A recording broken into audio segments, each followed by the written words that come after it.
بسم الله الرحمن الرحيم.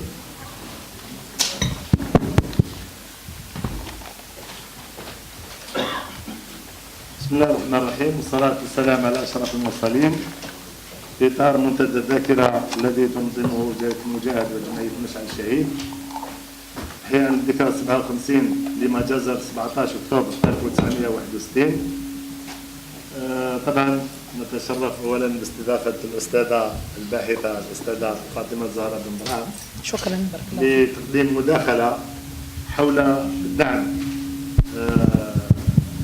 شبكات دعم للثورة الجزائرية، وخلينا رمزيا ريزو جونسون المعروف بحامل الحقائب. وقبل الصباح هذه كنا لنا وقفة في بلدية القصبة، ودرنا وقفة على وقفة عرفان وتقدير لهؤلاء الفرنسيين الشرفاء الذين دعموا وساهموا في الثورة الجزائرية.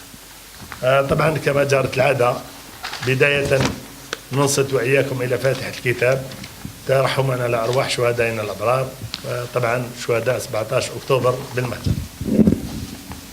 أعوذ بالله من الشيطان الرجيم. بسم الله الرحمن الرحيم. الحمد لله رب العالمين الرحمن الرحيم مالك يوم الدين. إياك نعبد وإياك نستعين. اهدنا الصراط المستقيم صراط الذين أنعمت عليهم غير المغضوب عليهم ولا الضالين.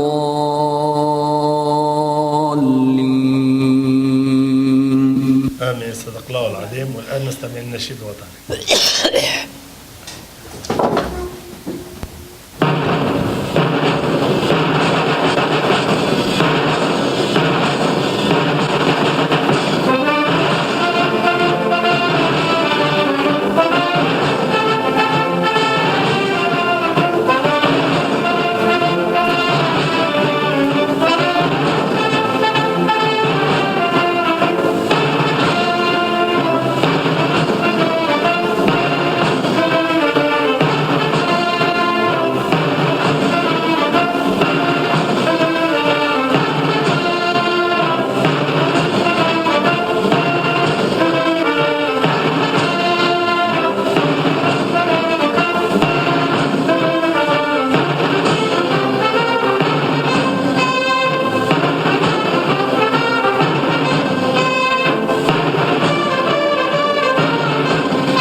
إذن مرحبا بكم جميعا، وأخص السادة المجاهدين والمجاهدات أعضاء مجلس الأمة وإطارات من الترك الوطني الذين يحضرون معنا، وكذلك من المديرية العامة للأمن الوطني، والإخوة الإعلاميين في كل الشركاء الأساسيين في مثل هذه المناسبات. فأهلا وسهلا ومرحبا بكم في هذا اللقاء عشية الاحتفال بالذكرى 57 لمظاهرات 17 أكتوبر 61. أستاذة تفضلي الكلمة. شكرا، بارك الله فيكم.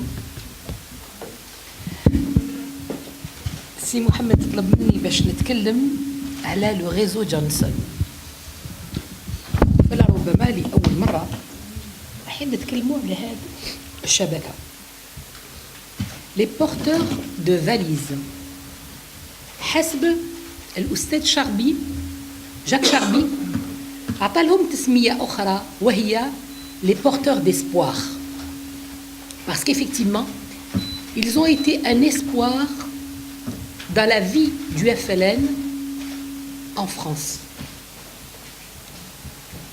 Quand on parle de porteurs de valises, on nomme les réseaux de soutien du FLN en France, en Suisse et en Belgique. Il s'agit d'un groupe d'hommes et de femmes de la haute société française, c'est-à-dire écrivains, penseurs, philosophes, cinéastes, humanistes, journalistes et hommes de religion, avec des obédiences politiques parfois tout à fait différentes. Nous avons une liste de 64 personnes retenues par Jacques Chahbi.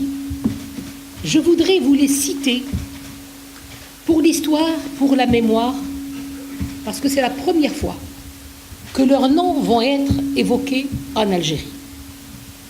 On ne doit pas oublier ceux qui nous ont aidés et on doit rappeler leurs noms. Je vais en citer quelques-uns parce que le nombre qui a été retenu est de 3000 Français, mais ceux qui ont été les éléments fondateurs du réseau, on va en parler. Nous avons Francis Johnson,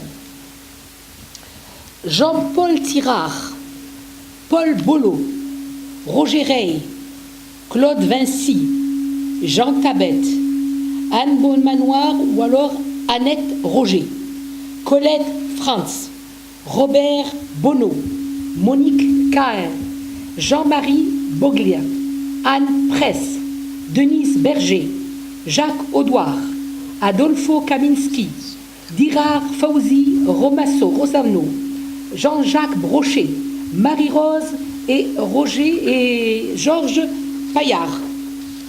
Également, Jacques Charby, qui est l'auteur de ce livre, Cécile Vendurand, Michel Beauvillard, Alain Criveline, Sylvain Laboureur, Gérard Spitzer, Diego Masson, Clara et Henri Benoît, Robert Davesis, Joyce Blot, Yann Lemasson, Jean-Jacques Porcet, Michel Martini, Bernard Boudouresque, Alice Cherki, André Mandouze, que vous connaissez tous, André Mandouze, un grand homme, Monique Burck, Anne Leduc, Jean-Claude Popper, Martin Vellé, Micheline Couteau, Christiane Janson-Philippe, Christiane Mottier, Hélène Guéna, Joseph Hazan, Marcel Péju, qui est un grand auteur, historien, Mourad Ousdi, qui est un grand avocat, du côté des Belges, nous avons Jean Van Lierde, Pierre de Grève, Jacques Nagel, Serge Moureau. Et du côté des Suisses, nous avons Charles-Henri Favrode, Henri Cormaz, Louis Orant, Jean Maimrat, Neil Anderson, Jacques Betterley, Benjamin Romeo, Jean-Pierre Moulin, Jean-Pierre Girard, André Bossiger, Pierre Gaillard, Marie-Madeleine Brumage, Isabelle Vichniac, Olivier Long, etc. Donc, j'ai tenu à ce que ces noms soient évoqués pour la première fois. هاد الأسماء لأول مرة سمعناهم في الجزائر لأن هما أساس le réseau Johnson. C'est les membres du réseau Johnson que nous allons développer. هذه المحاضرة هي تكريم لكل الناس اللي شاركوا وعاونونا في الثورة التحريرية. Ils nous ont aidés. Ils se sont sacrifiés. اتعذبوا. اتسجنوا. لقضية ليست قضيتهم. En tant que Français, ce n'était pas leur cause. Mais c'était des Algériens de cœur. لأن قضية الجزائر أثرت فيهم وشافوا باللي هذه القضية فعلا تستحق يعني عناية كبيرة وتستحق خاصة أمور اللي تخلينا دائما ما ننساوش باللي هنا ولا لهيك كانوا فرنسيين ساعدونا. Leur humanisme, leur amour pour la liberté, leur refus du crime colonial les a poussés à épouser la cause algérienne et la défendre en métropole, c'est-à-dire في فرنسا, en la soutenant كيفاش financièrement. لأنهم ما استعملوش السلاح, ما قتلوا, ما حتى شيء, ولكن ils ont soutenu financièrement مولوا هذا الثورة. Nous évoquons que les membres du réseau Johnson de soutien du FLN, c'est-à-dire le réseau Johnson et le réseau Curiel. لأن لما نتكلموا على le réseau Johnson, très souvent نفكروا فقط في le côté le réseau Johnson. Mais avec lui كان كاين le réseو Curiel, لأن le réseau Curiel هذا اللي كان يرفد الدراهم ويبدلهم فرنسا لسويسرا وفرنسا لبلجيكا etc. Donc il faut voir كي نتكلموا على les réseaux de soutien du FLN, نتكلموا على le réseau Johnson et le réseau Curiel. Les deux réseaux se sont octroyés des missions dangereuses, يعني المهم كانت خطيرة جدا, en transportant des fonds qui ont servi à nourrir la révolution en France, vers la Suisse et la Belgique, et parfois plus loin encore. يعني كانوا يدعموا الثورة هذه نتاعنا دراهم يقدموهم لفرنسا les banques suisses, بعد on va savoir comment, et en Belgique et dans d'autres pays كذلك. ولكن ils se sont exposés volontairement هما بإرادتهم, ils ont payé chèrement leurs actes, دفعوا ثمن كبير, puisque بعد l'arrestation تاعهم ils ont été jugés et durement condamnés, حكموا عليهم عقوبة صعيبة. Les tribunaux spéciaux اللي كانوا كاينين هنايا داروا لهم un tribunal spécial في فرنسا وحكموهم en France, et les peines العقوبات كانت ما بين 10 سنوات, وإل y a eu كذلك des acquittements. Et ce qui est extraordinaire, هذه نقطة عندها أهمية كبيرة, c'est que ما استفادوش من les remises de grâce ولا من l'amnistie اللي دارتها فرنسا pour la guerre d'Algérie en 62. وهكذا قعدوا في السجون إلى غاية 66, ودوك نعرفوا على الماشي. لماذا؟ لأن الدولة الفرنسية كانت تعتبرهم كخبثاء, elle est considérée comme des traîtres à la nation. Et c'est pour ça qu'ils ont été jugés, condamnés, et jusqu'en 66 قعدوا في السجون. وين تخرجوا؟ Ils ne sont sortis qu'après que De Gaulle a prononcé l'amnistie pour l'OAS. Et ils ont bénéficié de cette amnistie هما كذلك. وهنايا on va s'arrêter une minute pour faire un parallèle. شوف كيفاش فرنسا كانت تخزر لهم خبثاء خاينين للثورة الفرنسية وللشعب الفرنسي وللدولة الفرنسية. Parce que De Gaulle كان اعتبر باللي l'OAS اللي كان حاب يدير le coup d'état de Gaulle, ils ont été considérés comme des traîtres de la nation. وهربوا من الجزائر, ما راحوش لفرنسا, راحوا لإسبانيا, etc., etc. Ils ont été condamnés. Il y a eu des peines de mort pour certains généraux et des peines à perpétuité, مؤبد والإعدام لهم. في 66 ils prononcent une grâce لهادو, donc l'OAS, les traîtres de l'État français. De la même manière باش ينقص من القيمة نتاع le réseau Johnson, les membres du réseau Johnson, يقولوا انتم كذلك تستفادوا من la même amnistie. C'est pas une grâce. Il y a eu ni grâce ni remise de peine. C'est une amnistie, c'est-à-dire ils ont effacé le crime نتاعهم من le langage juridique. Et donc 4 سنين بعد الاستقلال نتاعنا حنايا, وين الناس كلها خرجت من السجون سواء هنا ولا في فرنسا اللي كانوا مسجونين, le réseau Johnson أقعد في الحبس إلى غاية 66. Donc ils ne sont sortis que par l'amnistie de Gaulle et non pas par une grâce ni une remise de peine. وهذا فرنسا دارتها باش تخلي في التاريخ يفهموا باللي كل من ما يدعمش الدولة الفرنسية على حق ولا على ظلم يعتبر un traître. Donc ils ont tué l'humanisme dans leur propre pays.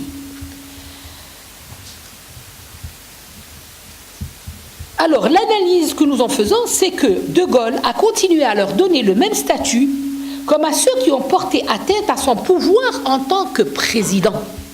Ils ont été placés sur le même, exactement comme s'ils avaient porté à l'État français. يعني الفعل نتاعهم هذايا تدعيم الثورة الجزائرية, c'est exactement la même chose que l'OAS dans son esprit. Ils ont porté atteinte à l'État français. La notion de trahison était la même aux yeux du politique, du gouvernement et de l'État, pour qui l'OAS et le réseau Johnson avaient porté tous les deux atteinte à l'État français. Et ça, c'est très important. Donc nous venons d'expliquer pourquoi l'amnistie, et maintenant nous allons penser à la création du réseau Johnson.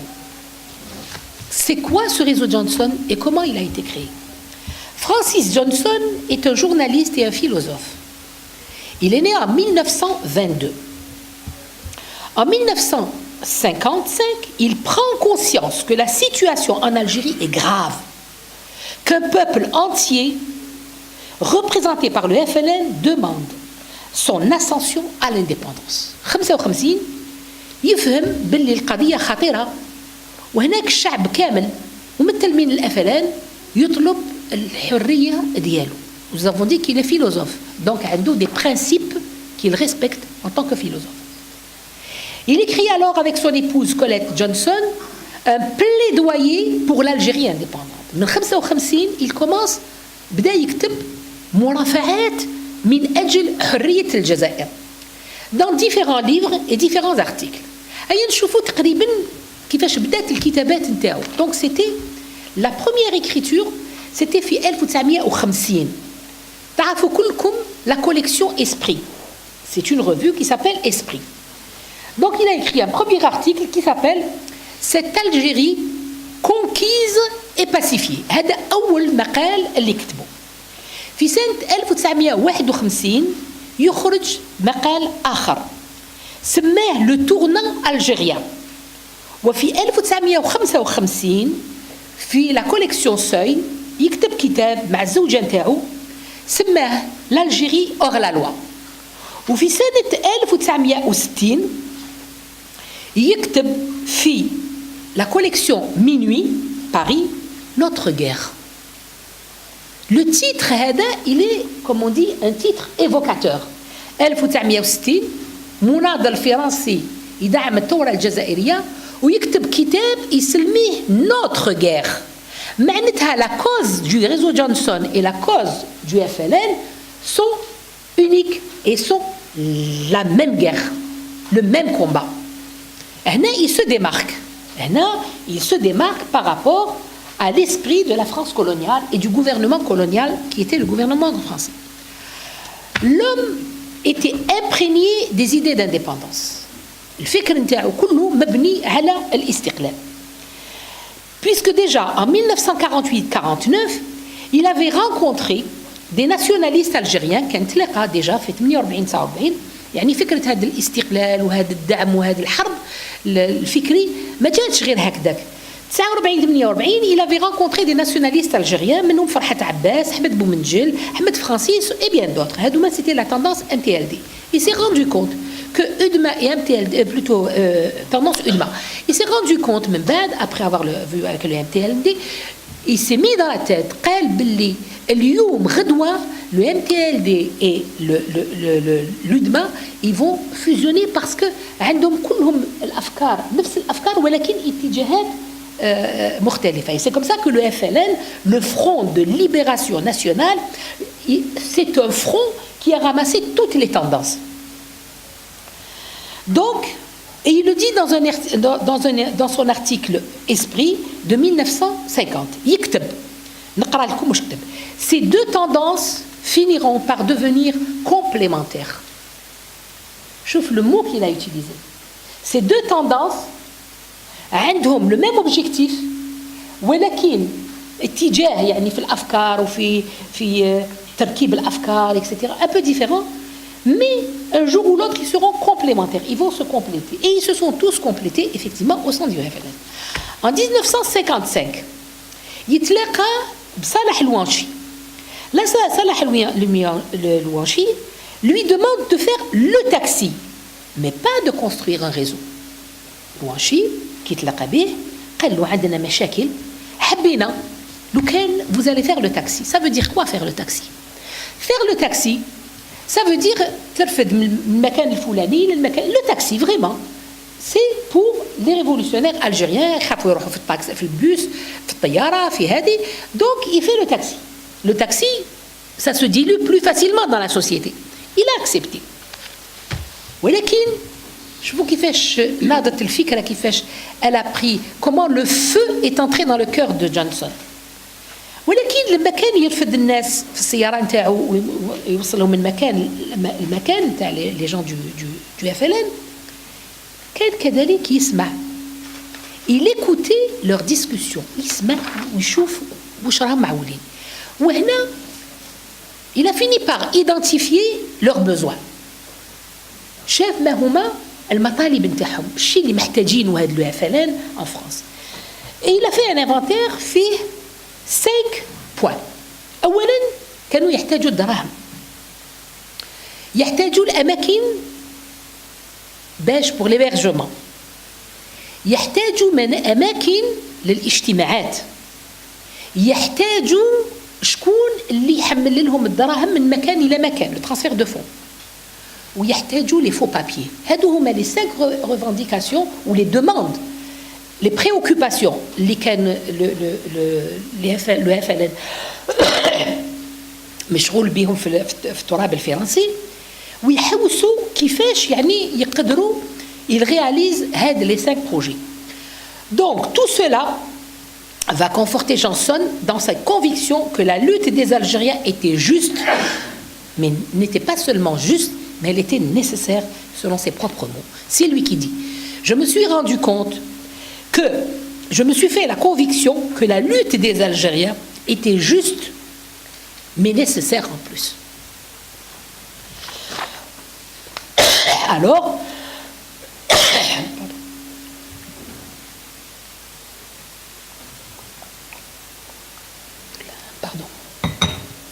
il décide de prendre l'initiative de rencontrer quelques personnes qui deviendront membres de son réseau. Donc, on récapitule. هو كتب على الجزائر. Ensuite, il rencontre Louanchi. Louanchi lui demande de faire le taxi. Il fait le taxi. يسمع واش كاين طلبات نتاع الناس اللي كان يدي ويجيب فيهم. Et là, tout seul, il décide de créer son réseau. Ça veut dire que Louanchi ولا حتى le FLN ما طلبش منه باش يدير un réseau. C'est lui qui a des idées. C'est pour ça que je dis c'est une volonté personnelle. Et donc il a rencontré certains membres, certaines personnes qui deviendront des membres. بعض الاشخاص اللي يصبحوا من بعد أعضاء نتاعو. Il leur explique la situation et essaie de les convaincre à aider la cause algérienne.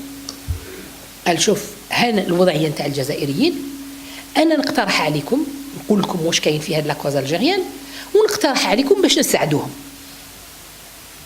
Il rencontre 2 personnes très influentes. Il rencontre Laurent Casanova et Valdec Rocher, et 2 membres du Parti communiste. Le Parti communiste était fort en France. لما تلاقى هاد الناس c'était les premières rencontres نتاعو، حب يفهمهم باللي لو FLN ماهوش هذاك لو FLN اللي كانوا يصوروه ويتكلموا عليه في الجرائد الفرنسيه des félagas, des terroristes, etc. Non, c'était autre chose, c'était des indépendantistes. Donc علاش il s'est adressé au Parti communiste? Parce que le Parti communiste était fort. Et à ce moment-là, les membres du Parti communiste كانوا قادرين يعاونوا الثورة الجزائرية. D'ailleurs, من بعد par la suite, ils ont beaucoup aidé la révolution algérienne. Donc, il a demandé à ces gens qui étaient membres du Parti communiste influent, dites au Parti communiste de cesser de traquer et de poursuivre ces Algériens. Et dites-leur de ne pas faire des articles négatifs. قولوا للجماعة نتاع البارتي كومونيست ما تبقاش طارد في هذه الافلام حسب الافكار اللي عندهم ويكتبوا عليهم في لومانيتي جوستومون مقالات يعني اللي تضرهم يعتبروهم كوم دي تيروريست اكسيتيرا خاصة في جريدة لومانيتي. Alors, à la suite de ça, بعد ما فهم le Parti communiste باللي هاد الناس راهم عندهم un but et un objectif noble, ils ont demandé aux membres نتاعهم قال اللي حب يخرج ماشي يقعدوا في البارتي كومونيست بصح اللي حب يناضل مع لو FLN ولا لو ريزو جونسون Et c'est ce qui s'est passé. Il y a eu d'autres rapprochements, d'autres tentatives de rapprochement d'idées en faveur du FLN un peu partout en France. Mais les premières personnes qui ont adhéré au réseau du soutien ont été d'abord des personnes qui n'appartiennent pas à la classe ouvrière. Parce que d'un premier plan, احنا نظنوا باللي الناس اللي كانوا في la classe ouvrière هما اللي جايين للFLN. Eh bien non, c'est les intellectuels, c'est les hommes de religion et c'est les syndicalistes اللي كانت عندهم قوة وعندهم سلطة وعندهم un pouvoir هما اللي كانوا الأولين, ils ont adhéré au réseau Johnson. Jean-Paul Sartre, qui a joué un très grand rôle dans le procès de Johnson, a été contacté par Johnson. Il lui avait tout de suite assuré de son soutien. C'est un humaniste, Jean-Paul Sartre, c'est un philosophe. Johnson, voilà ce que j'ai l'intention de faire, je suis avec vous. En approuvant son combat, il s'était mis à la disposition de Johnson et lui avait même assuré de la disposition de ses amis selon la déclaration de Johnson lui-même. Donc, il rencontre Jean-Paul Sartre, il lui explique, et Jean-Paul Sartre lui dit « Je suis avec toi ». Mais mieux encore, et c'est pour ça que nous avons un grand nombre de philosophes, amis de Sartre, qui ont adhéré au réseau Johnson. Et donc, voilà ce qu'il rapporte. Johnson, ce qu'il dit, c'est ses paroles. Il dit, dès que je suis allé le rencontrer, boulevard Batignolles, où il se trouvait, Jean-Paul Sartre me propose un lieu d'hébergement chez sa compagne Arlette El-Qaïm. Et en plus de ce geste, il invitait l'ensemble de ses proches et les mettait à ma disposition. Ça, c'est ce que dit Johnson. Donc non seulement il héberge, il appelle un carnet d'adresses, pour constituer ce... Le réseau Johnson venait de naître. À partir de là, le réseau Johnson venait de naître. Il existait, il militait, et donc, automatiquement, qu'est-ce qui va se passer? Il est dans la lorgnette de la DST. C'est la clandestinité. C'est un réseau clandestin, automatiquement, la DST s'en mêle. Il savait que des représailles allaient s'abattre sur lui et sur ses membres. Et donc, il s'est mis à la quête d'un bon avocat. Parce que الناس اللي دارت التورا وعاشت التورا مثل لويزات هي تعرف. Dès qu'on découvre un réseau clandestin, il est dans la lorgnette du pouvoir et donc la DST est à la chasse de tous les membres du réseau et de tous ceux qui sont autour du réseau, la famille, les amis, personne n'échappe. Et donc, on cherche un avocat. On cherche de bons avocats. On ne cherche pas n'importe qui, mais des avocats qui sont quand même imprégnés de l'idée d'indépendance, etc. Ce n'est pas n'importe qui. Alors, c'est des avocats de grande confiance qui pourront assurer la défense politique du réseau. Parce que maintenant, nous sommes dans l'alternative d'une défense politique. Ils sont hors la loi. Ils sont clandestins. Ils agissent contre l'État français. Sur le territoire français, il faut les pourchasser. Christiane Philippe, c'est elle qui va être chargée par Johnson, Bench, elle va trouver un avocat. Mais qui est cette femme? Cette femme, c'est la fille du ministre de Gaulle, André Philippe. Et vous allez vous rappeler que dans le gouvernement américain, il y a eu un ministre américain qui était pour la guerre d'Irak et sa fille était contre la guerre d'Irak.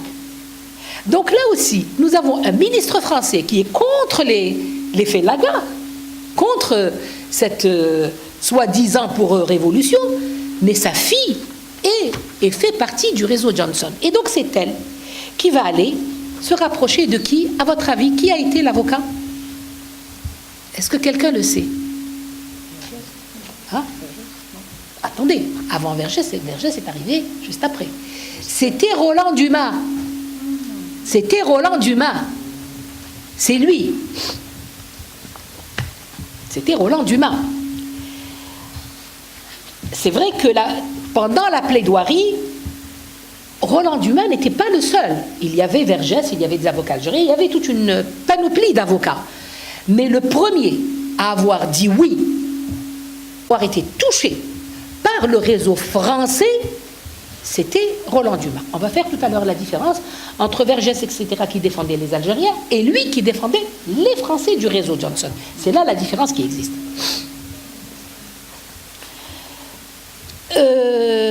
Donc il a été officiellement constitué, il a discuté avec Johnson et il lui a dit « Vous êtes l'avocat du réseau parce qu'on ne sait pas quand, on ne sait pas comment on va être arrêté, mais on sait qu'on va être arrêté. » Et donc, on peut dire que Roland Dumas a été l'avocat officiel du réseau Johnson constitué par les Français. Le FLN aussi avait commis des avocats pour la défense. Il s'agit par exemple de Maître Vergès et d'autres. Comment s'est fait cette constitution d'avocats? Christiane Philippe, dont je viens de vous parler, se rend chez Roland Dumas avec un message. Je vous lis le message. Voilà le message écrit qui a été remis à Roland Dumas. C'est vrai que dans des affaires comme ça, Louisa le sait, quand on va dire à un avocat français, venez nous défendre les Algériens, faites-moi une lettre, constituez-moi officiellement. Bechredoua, si on l'embête, il va dire, mais moi je suis constitué officiellement, je fais mon travail d'avocat. Parce qu'il a une immunité quand il plaide. Il peut choisir qui il veut, il plaide comme il veut, mais il est couvert. S'il n'était pas couvert, il aurait été membre du réseau Johnson. Mais avec la couverture, il est sollicité par le réseau Johnson, donc il fait son travail, il est très à l'aise. Alors voilà le message qui lui a été donné. Les Algériens sont sensibles à vos interventions et à vos votes. Acceptez-vous d'entrer dans une organisation qui défendrait les Algériens? Ce réseau est constitué par Johnson, le collaborateur de Jean-Paul Sartre. En fait, il n'a jamais été. C'est très important. Quand on parle de Jean-Paul Sartre, à l'époque, Jean-Paul Sartre, c'était pas n'importe qui. Jean-Paul Sartre, c'était un homme qui avait des convictions, qui avait des principes, qui avait une élite avec lui. Et donc, c'était un homme craint et respecté. Donc, Johnson va utiliser une amitié et il va plus loin. Il ne parle pas d'amitié, il parle de collaborateur. Et de cette manière, c'est une astuce très intelligente de Johnson que nous allons voir dans une autre fois, parce que Mohamed m'a dit le réseau Johnson, point final. Il ne m'a pas dit le procès. Le procès est magnifique. Une autre fois, on fera les grands procès de la Révolution et on évoquera le procès Johnson. Johnson, c'est ça. Donc en disant collaborateur, cela veut dire qu'il est avec nous. Il est membre. Or, Sartre n'a pas été membre. Il a donné son soutien et le soutien de toutes ces personnes.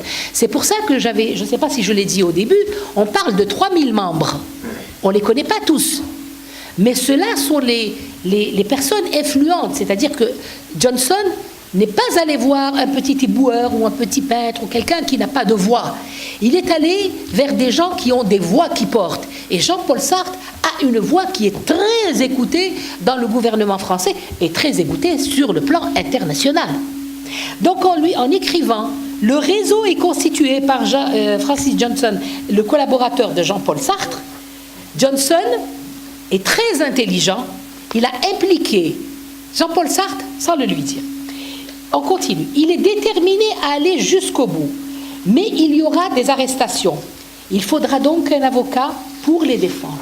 Si vous êtes d'accord, nous leur donnerons votre nom et ils vous choisiront. Ça, c'est la saisine, on appelle ça la saisine de l'avocat. Le rôle de Roland Dumas consistait donc à défendre les Français que Jean-Paul Sartre avait dénommés les porteurs de valises. Encore un point important, l'appellation porteur de valises, c'est Jean-Paul Sartre qui leur a donné. Et Chaby les a appelés par la suite les porteurs d'espoir, comme j'ai commencé dans ma conférence à le dire. L'argent collecté chez les Algériens de différentes couches, il y avait les différentes couches sociales, les intellectuels, les professions libérales, les ouvriers, devaient faire l'objet d'une comptabilité par les membres du réseau, cacher les membres et pas n'importe où dans les couches bourgeoises. Regardez la stratégie comme elle est intelligente. On prend les hommes de lettres, puis on va se cacher et cacher l'argent chez des hommes et des femmes de confiance, c'est-à-dire dans les couches bourgeoises de la société française. On ne va pas n'importe où, parce que ces couches bourgeoises, elles ont leur poids dans la société française. On ne va pas arrêter Jean-Paul Sartre pour lui dire « Qu'est-ce que tu as fait ?» Ça ne vous regarde pas, je suis humaniste, je défends qui je veux. Donc, c'est des gens qui sont insoupçonnés, comme par exemple, quelqu'un que vous connaissez tous, François Sagan. François Sagan a utilisé sa maison pour héberger les gens du FLN. Et elle disait dans une déclaration, « Du jour comme de la nuit, je voyais défiler chez moi de grands gaillards moustachus. Ils me faisaient rire, mais je ne disais rien. » C'est-à-dire qu'elle ouvrait sa maison, tous les gens du FLN pouvaient venir, passer la nuit, garder de l'argent chez elle. Personne ne toucherait à François Sagan. C'est quand même un auteur d'une réputation internationale aussi. Et il repartait le plus simplement du monde. Et il y avait une autre personne, très connue aussi, Sylvia Maclès. Alors, comment ces valises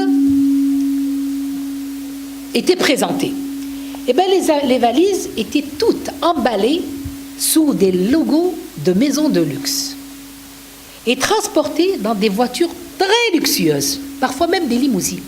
La limousine ne date pas d'aujourd'hui, c'est une vieille voiture. Hein? Alors, comment ça se passait? Ils ramassaient l'argent. Il y avait des Français qui comptaient. C'était des petits billets, parfois des petits billets fripés, etc. ومن بعد يحسبوهم يطموهم يديروهم في الفاليزات une valise ordinaire. ولكن au moment de la transporter باش حتى واحد ما يشك فيهم, c'était de grandes valises avec des logos. Par exemple, Chanel. Je pense à Chanel. Par exemple, la maison Chanel. Qui chauffait une valise avec la maison Chanel, vous n'allez pas oser dire « chauffe la robe ou le tailleur que vous avez dedans ». Là, vous allez savoir que c'est une dame du monde ou un monsieur du monde qui a acheté une jolie robe ou un joli manteau en fourrure pour sa femme. Et donc, vous lui faites une révérence. Je vous en prie, monsieur.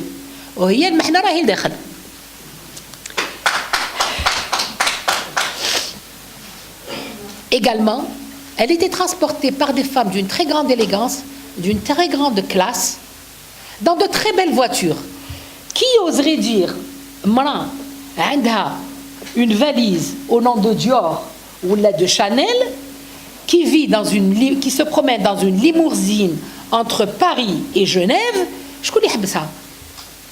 Quand elle est venue faire son shopping dans les grands magasins, c'est une grande dame, elle part chez elle. Et c'est comme ça que l'argent du FLN a circulé d'un pays à un autre. Mais il faut faire la part des choses. Au début, tel comme le réseau Johnson fait Johnson et Curiel. Je ne veux pas parler de Curiel, sa personnalité. Elle est controversée jusqu'à présent. Il a été assassiné, c'est un juif égyptien de nationalité française, bon bref. Mais ce qui est important, c'était lui qui était chargé de faire sortir cet argent. Soit en conduisant la voiture, soit en s'asseyant devant la personne qui devait traverser la frontière. Et cet argent arrivait sur le compte du FLN avec d'autres sommes qui venaient d'autres pays. Parce qu'il n'y avait pas que les Français qui soutenaient. Il y a les démocraties populaires, les pays de l'Est, etc. Exactement, la Russie, etc. Mais ça tombait dans le compte du FLN, ce fameux compte du FLN dont je ne veux pas parler ici. Et c'est Curiel qui gérait donc le flux de cet argent. Il se réfugie en Suisse et en Allemagne et il est poursuivi également par la DST de la même manière que Johnson. Et il doit continuer à faire fonctionner le réseau. Et Johnson également doit faire fonctionner le réseau. Certains vont vous dire Harab, Maharabsh Johnson. Johnson était le chef du réseau. C'est un système pyramidal. Là aussi, Louisa connaît le système. C'est un système pyramidal. Si on tue le chef ou on détruit le chef, on a détruit la pyramide. Parce que celui qui oriente n'est plus là. Donc il faut toujours mettre à l'abri et c'est pour ça que Johnson il est parti ailleurs. Et c'est pour ça que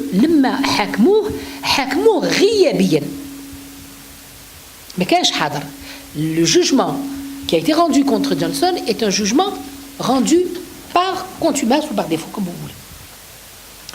Lors d'une réunion, comment on a commencé à cerner le réseau. Lors d'une réunion, un jour, ils ont décidé de faire une réunion dans un bistrot à la Bastille qui s'appelle Le Tambour. Ils ont été vendus. Et là, les premières arrestations sont tombées. 17 membres. 17 واحد حكموه في هذا المقام. Et alors, ce qui est très beau, c'est que le مداوهم chez le juge d'instruction كاين نساء ورجال. اللي يسألوا voulez-vous parler ou voulez-vous vous assurer une défense? احنا نسميوها المداميه في الجزائر هنايا. كل واحد منهم il donne le même nom. Roland Dumas, Roland Dumas, Roland Dumas. Il y en avait 17. Alors le juge appelle Roland Dumas, monsieur, maître Roland, venez, vous avez des gens qui vous réclament. Et quand Roland Dumas arrive chez le juge Batigne, c'est le juge d'instruction, il lui dit, vous savez, hein, c'est une affaire banale, monsieur le juge d'instruction. قضية بسيطة سيد قضية تحقيق. قضية تحقيق يواجبه. ماهيش بسيطة بالمفهوم نتاعك. لا بروف باللي هذه شبكة 17 واحد كلهم يعطيوا الاسم نتاعك. معناتها هذه الشبكة موجودة فعلا وهذه الشبكة كانت مهيئة روحها باش تكون الدفاع تاعها. Donc, je vais essayer d'expliquer simplement. Quand on arrête un groupe, généralement احنا المحامين نقولوا عمرك ما تدير محامي واحد. دير plusieurs avocats. باش كي توصل الجوج يشك يقول لك بلا ماشي عصابه كل واحد عنده المحامي تاعو ان كونكور دو سيركونسانس صافي. Oui, oui, mais ils le savent. Mais يعرفوا, c'est pour ça. Je sais, ils le savent. بصح à partir du moment où كلهم ils désignent le même avocat, même l'avocat devient suspect dans la tête du juge. C'est ça ou pas? Voilà. Donc, le juge, il a été très clair. La preuve que tu viens de me donner, un réseau, tu es l'avocat de tout le monde, c'est pas normal. Et là, effectivement, Roland Dumas s'est rendu compte que le juge avait compris que nous sommes bien dans un réseau. Alors, je vous donne la phrase du juge d'instruction qui m'a قالهم pas tant que ça. La preuve qu'il s'agit bien d'un réseau, c'est que tous vous ont désigné comme défenseur. C'est la réponse du juge d'instruction qu'il m'a qui m'a. Ils ont été mis sous mandat de dépôt. Alors, dans cette affaire-là, il y a eu 7 filles, 7 femmes. Elles ont été enfermées à la prison de la Petite Roquette. Mais que s'est-il passé à votre avis?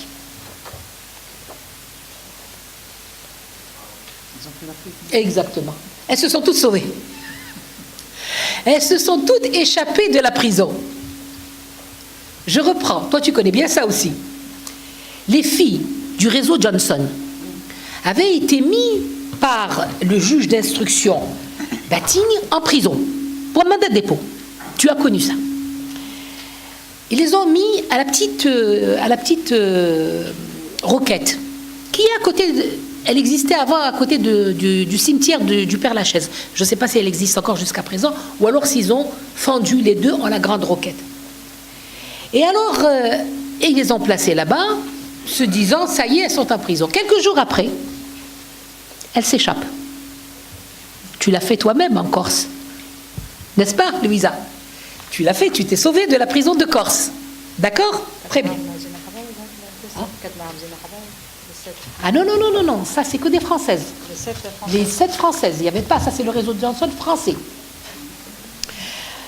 Alors, politiquement et médiatiquement, Jean-Paul Sartre venait d'être impliqué sans qu'il le sache, il n'était même pas en France, dans le combat, et donc cela a donné une audience internationale au procès Johnson.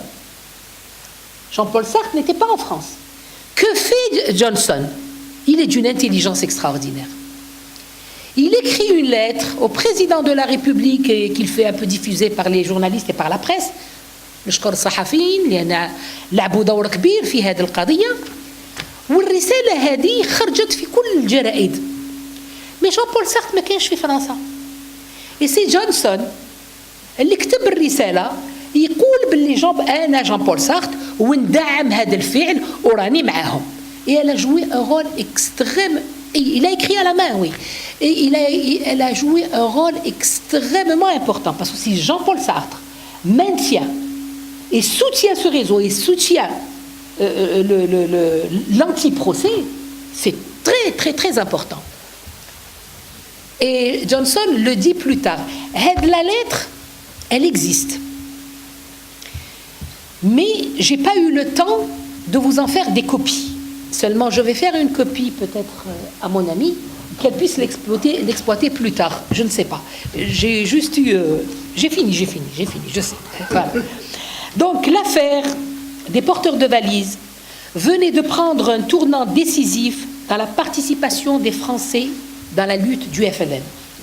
Par la suite, tout de suite après, il y a eu le manifeste des 121 de Jean Schuster et Dionys Mascolo, portant en sous-titre « Déclaration sur les droits de l'insoumission dans la guerre d'Algérie » qui fut publié dans le magazine Vérité et Liberté du 5 septembre 1960. C'est-à-dire le jour de l'ouverture du procès Johnson. C'est ce jour-là que s'est constitué le groupe des 121, le manifeste des 121. Et ainsi, l'affaire Johnson a pris des dimensions nationales françaises, internationales, et pour le FLN, c'était une véritable victoire. C'était une façon de montrer au monde entier que toute la France et tous les Français n'étaient pas pour cette guerre d'Algérie, mais il y en avait beaucoup qui étaient pour les indépendantistes qu'on appelait les Félagas. Je n'ai pas pu vous faire le procès, comme je le dis, parce qu'il est très long. Et je sais que Mohamed n'aurait pas... On l'avait dit, on le fera, le procès. On le fera avec plaisir. La justice, ah oui, tout à fait. Avec les plaidoiries, avec tout le reste. Je vous remercie pour votre patience. شكرا أستاذة بن براهم. وطبعا من الباحثين والدارسين المهتمين بالتاريخ الأستاذة بن براهم، نشكروها بزاف على هذا العمل. ويحضر معنا أحد شهود العيان سي محمد غفير اللي يطلع يدير لنا شهادة في الموضوع هذا. بدي تفضل مشكور. تفضل سي محمد.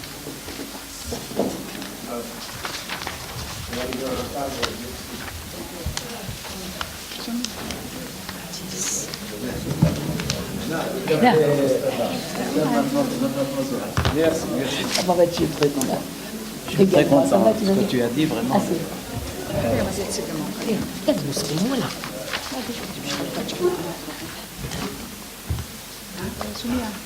بسم الله الرحمن الرحيم.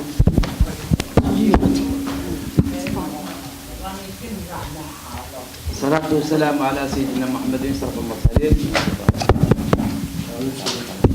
Tiens, tu as celui-là? Je ne sais pas si ça résonne ou non. C'est marqué résonne. Tiens.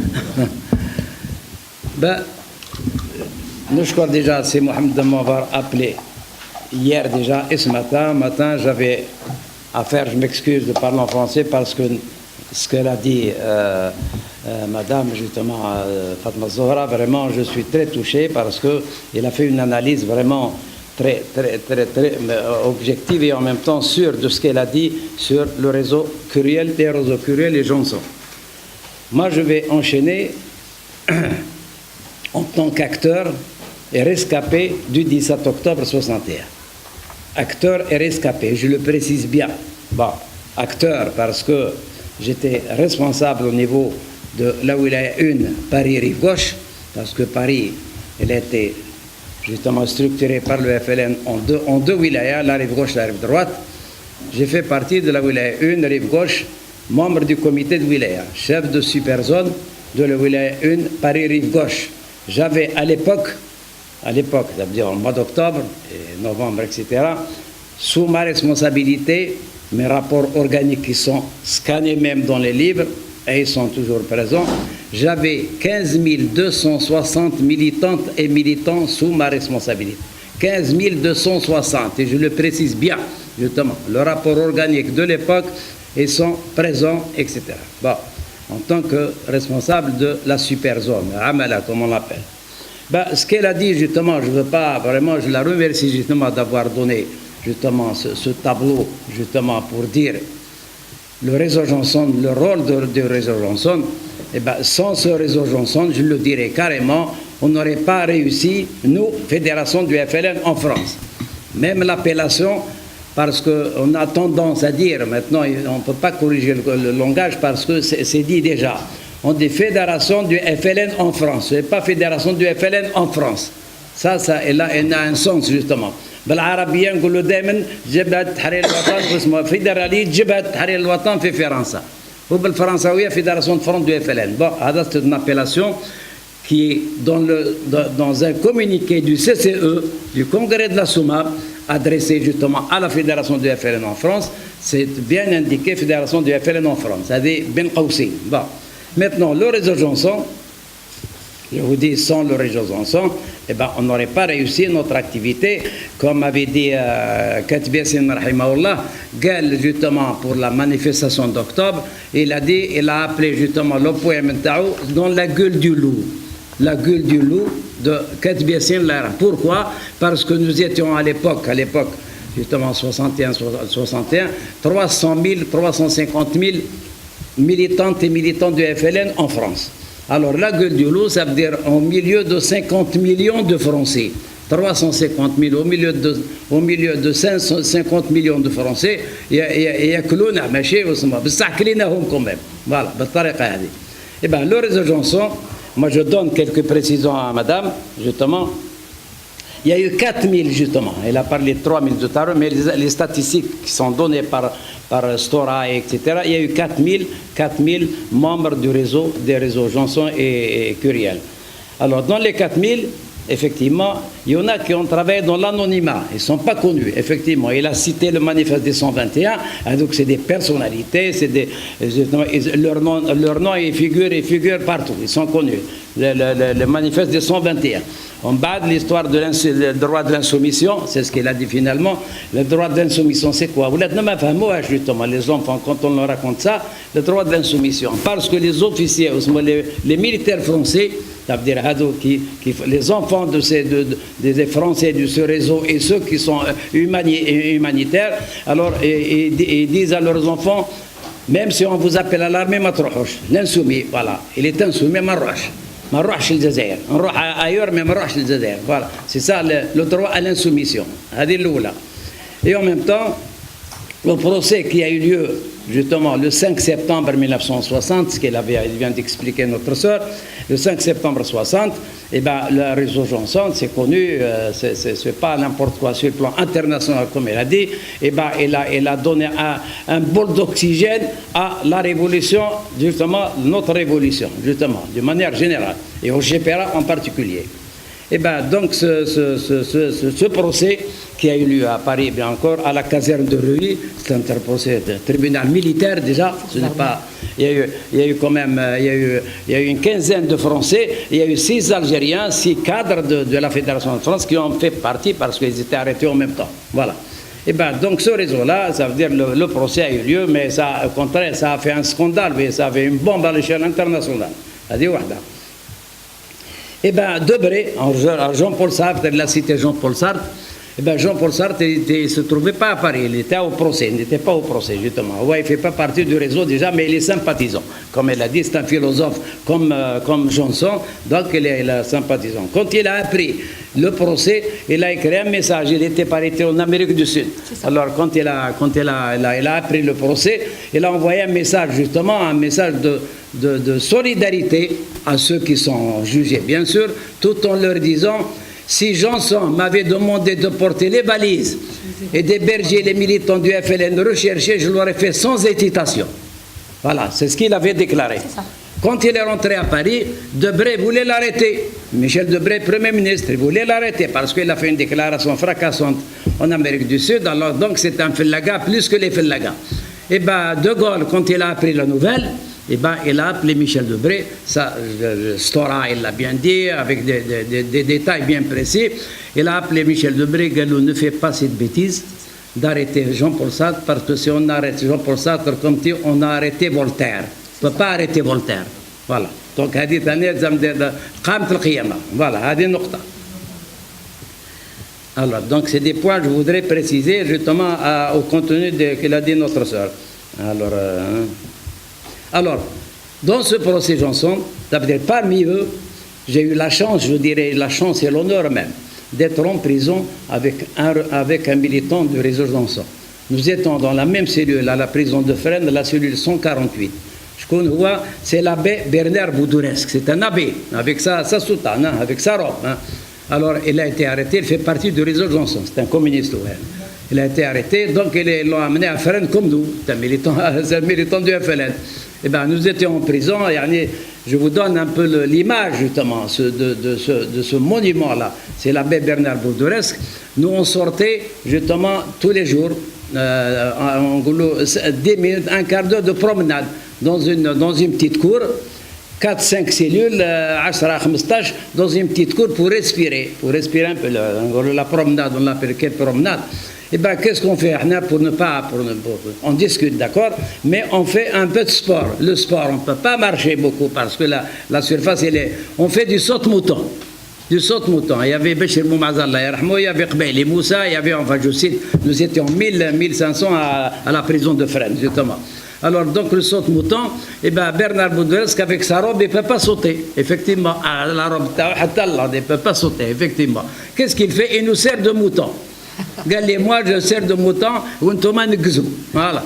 Et bien, donc, là, pour vous dire, là, j'ai acheté, justement, et quand je revois toutes ces images-là, je dis quand même, ces Françaises et Français qui nous ont aidés, il faut les remercier, il faut les appeler, il faut les recevoir, parce qu'ils ont fait le bonheur, justement, de notre révolution. Eh bien, quand le gardien, je reste toujours dans le cadre de Fresnes, le gardien, il fait le tour, bien sûr, il surveille toutes les cours. Alors, il a vu Bernard, je dis il est mort il y a 3 ans. Hein. Moi, je lui rendais visite après l'indépendance. Hein. C'est ça, parce qu'une reconnaissance. Eh bien, alors, donc, il lui a dit, non seulement vous leur servez de mouton à l'extérieur, mais moi, à Fresnes, enfin, en prison, vous leur servez de mouton encore. Voilà, la réflexion. Et Bernard, je dis Bernard, il s'est levé, Gallo, vous déjà, vous êtes un garde chiourne, vous ne connaissez rien, justement, vous êtes un garde chiourne, voilà, c'est connu, justement, vous ne connaissez rien. Moi, j'ai défendu l'honneur de la France, comme elle a dit tout à l'heure, les porteurs d'espoir, ce n'est pas les porteurs de valises. Alors, Gallo, moi, je défends l'honneur de la France. Vous n'étiez pas français, vous êtes venus je ne sais pas d'où. Alors, donc, pour surveiller ceux qui combattent pour leur liberté, comme nous l'avons combattu, nous, pour la liberté vis-à-vis des Allemands. Alors, il lui a répondu d'une manière, je l'ai fait avec honneur et gloire, de servir de mouton. Alors, voilà, sur un témoignage. Alors, etc. Bon. Voilà. Gomaza, etc. Le 2. Alors. Bon, alors donc, je parle parce que j'ai pris note quand elle parlait justement pour essayer de clarifier certains points, c'est tout. Hein. Moi, j'ai fait la prison 3 ans, arrêté en 58, en janvier 58, libéré en 61, en février 61, 3 ans de prison, etc. C'est moi-même. Alors, quand j'étais libéré, J'étais interdit de séjour, j'étais libéré au camp de Larzac. J'ai fait Fresnes, La Santé, plusieurs prisons, etc.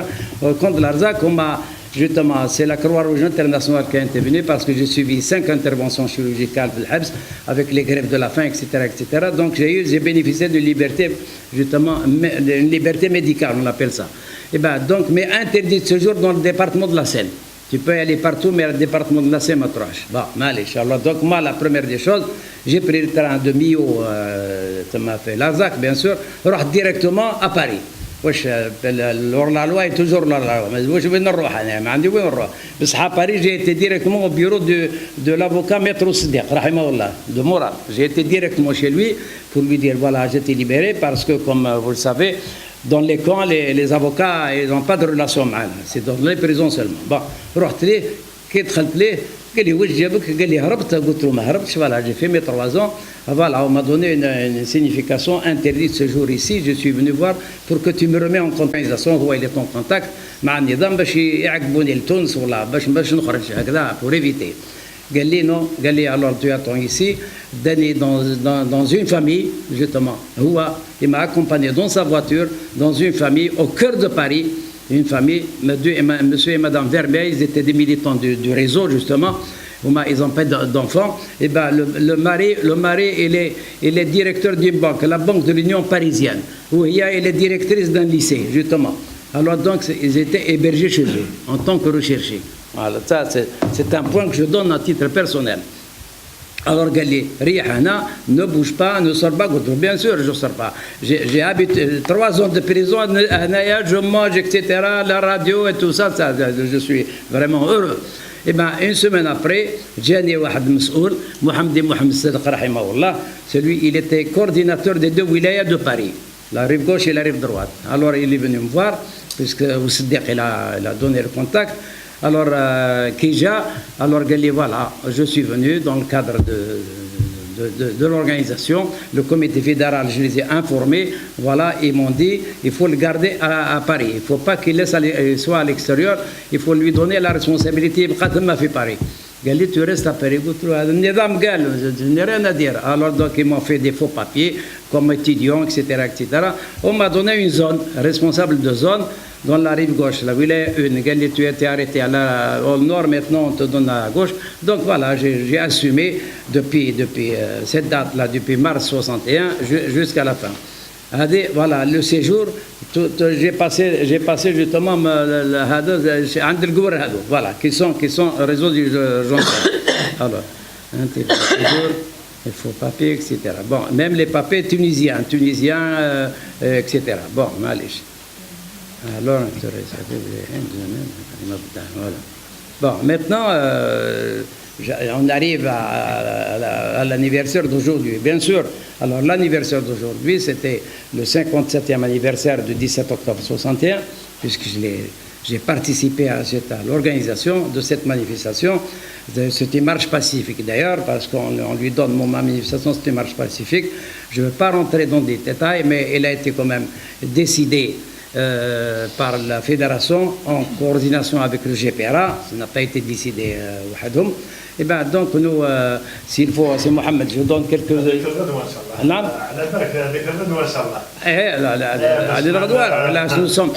Nous sommes la veille, voilà, nous sommes la veille, donc on peut dire, eh ben je clôture Malaya.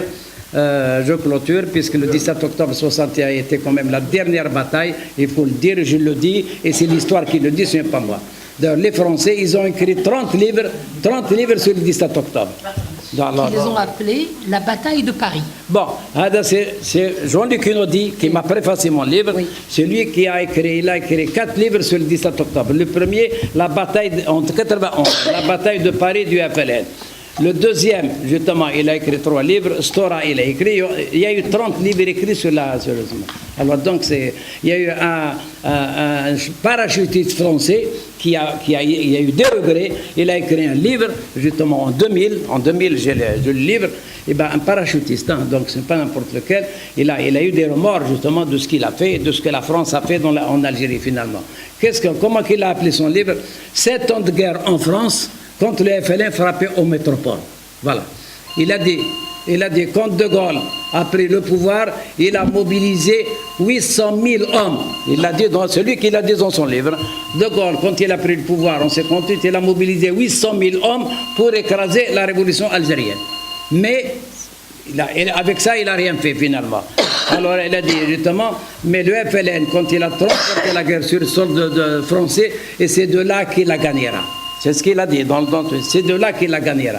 Parce que Tsarakantlé, personne ne sait qu'est-ce qui se passe là-bas, mais en France, d'ailleurs après, il a ajouté justement, Jean-Luc Inaudi, justement une petite rue à Paris, où 20 Algériens, ils vont faire une marche, il est connu sur le plan international qu'une grande bataille dans un djebel de l'Algérie. Voilà, sur le plan médiatique, c'est une réalité justement. Voilà, le 17 octobre, justement, et là, avec le massacre connu et reconnu, et ben, avec quand même les morts, maintenant, on ne va pas compter les morts, 700, 800, au 3, etc., mais quand même, il a eu un effet international qui est connu, qui a abouti justement le 28 octobre, 10 jours après, De Gaulle a demandé justement la rencontre, la deuxième rencontre avec le GPRA. Alors, le 28, il y a eu la première rencontre entre délégués français et deux délégués algériens. À Bâle, en Suisse, les délégués algériens, c'était Reda Malek Rahmou, Mohamed Sdek Ben Yahya. Et du côté français, c'était Claude Chaillet et Bruno Deleuze. Alors, quand ils sont rencontrés à table, le livre de Reda Malek Rahmou, l'Algérie est bien, il y a tous les détails, justement. Regarde, quand on s'est mis à table, eh ben, le délégué français, on lui a posé la question, maintenant, est-ce qu'on discute sur l'indépendance de l'Algérie complète ou vous continuez à dire que le Sahara n'est pas compris? Eh ben, le délégué français, Claude Chaillet, lui a dit, maintenant, De Gaulle et le gouvernement français sont très inquiets du mouvement de foule du 17 octobre 61. Ce n'est pas les 7 ans de guerre, c'est ça qui les a dérangés. Alors donc ils se sont mis aux négociations, et ben en négociation, ça veut dire tout de suite après, qui a abouti justement 5 mois après, jour pour jour, au le 17 mars 1962, 5 mois jour pour jour, le 17 mars 62, la fin des accords d'Évian à 17h40. À 17h40, le livre de Reda Malek, il est là. À 17h40, les négociations sont terminées. Le 18, c'était le cessez-le-feu, la signature. Et le 19, à midi, le cessez-le-feu. Salam alaikum. Et je montre Fatima Bdar.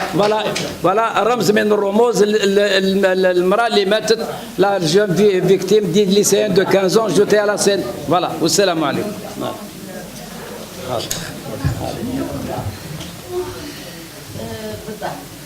فاطمة بالدار. فاطمة بالدار. lycéenne de 15 ans.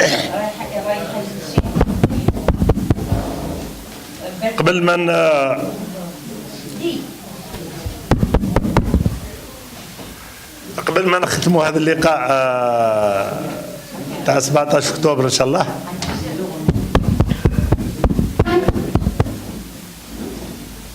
جماعة نفضلكم قبل ما نختموا اللقاء هذا تاع اليوم تاع 17 اكتوبر، سي محمد غفير على كل حال تكلم على الشهيدة فاطمة بالدار واللي لعب دور كبير يعني في ارجاعها للجزائر ودفنت في ملبو، يظهر لي ولا في وقاص. سي غفير، وين دفنوها، في ملبو ولا في وقاص؟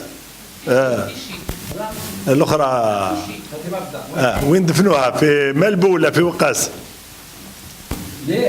ايه وين دفنوها؟ هنايا هنا في تيشي. في تيشي. في تيشي وكانت ماركير لا الحشيم لا خلاص الحاج سيب. لا ما تقولش، ريح خلاص ريح ما كان. Ils ont baptisé justement un grand parc de la Sainte-Denis, parce qu'il était collégien de la Sainte-Denis, ils ont baptisé en 2005 ou 2006 justement un grand parc avec une cité, la cité de la martyre, ils n'ont pas martyr, de Fatima Bdar, la plus jeune victime du 17 octobre 61. Et notre ministre de l'Intérieur, Halien, justement, c'est de lui, je le dis parce que c'est l'histoire, et bien en 2016, en décembre 2016, quand il s'est rendu à Paris en voyage officiel, bien sûr, avec notre ambassadeur et lui, et le maire de mec, ils ont été déposés une gerbe de fleurs dans sa plaque. Et en 2006, maintenant je reviens en 2006, et ben, on a fait les compagnons, les militants Tana, et ben, avec l'autorité à l'époque, qui nous ont aidés, mais faiblement, je le dis. خلا الحاج سي بون جات شوف ما ندخلوش. Il a été résumé au carré des martyrs de Clichy. Voilà. ربي يرحمها. فقط على ذكر فاطمه بالدار ان شاء الله راح نديروا لها سباق بالمناسبه تاع 17 اكتوبر يوم 19 اكتوبر في بلديه الرئيس بلديه عين بنيان هي التي ربما تحتضن الاحتفالات الرسميه تاع ولايه الجزائر. نقول لكم باللي السبت القادم ان شاء الله عشيه اليوم الوطني للصحافه راح نديروا ان اوماج الصحفي ومجاهد ووزير سابق اللي هو سي عبد الملك تمام ربي يرحمه. وسي عبد الملك تمام واحد من المؤسسين تاع جريدة المجاهد في الذكرى الأربعين لوفاته يوم السبت إن شاء الله 20 يوم السبت 20 إن شاء الله. ويوم 23 راح نكونوا في الرئيس حميدو الصباح لأن الفوروم راح يكون في الرئيس حميدو وراح يكون اوماج لمراد بوقشورة ربي يرحمه. لأن مراد بوقشورة هذا هو اللي مد البيت تاعو كما مدها الياس دريش في صالون بيه هو مد البيت تاعو كذلك في الرئيس حميدو الاجتماع الستة التاريخيين. نشكروا الأستاذة فاطمة الزهراء بن براهم ونخليوا لها تقول لنا كلمة ختامية بالمناسبة. تفضلي أستاذة.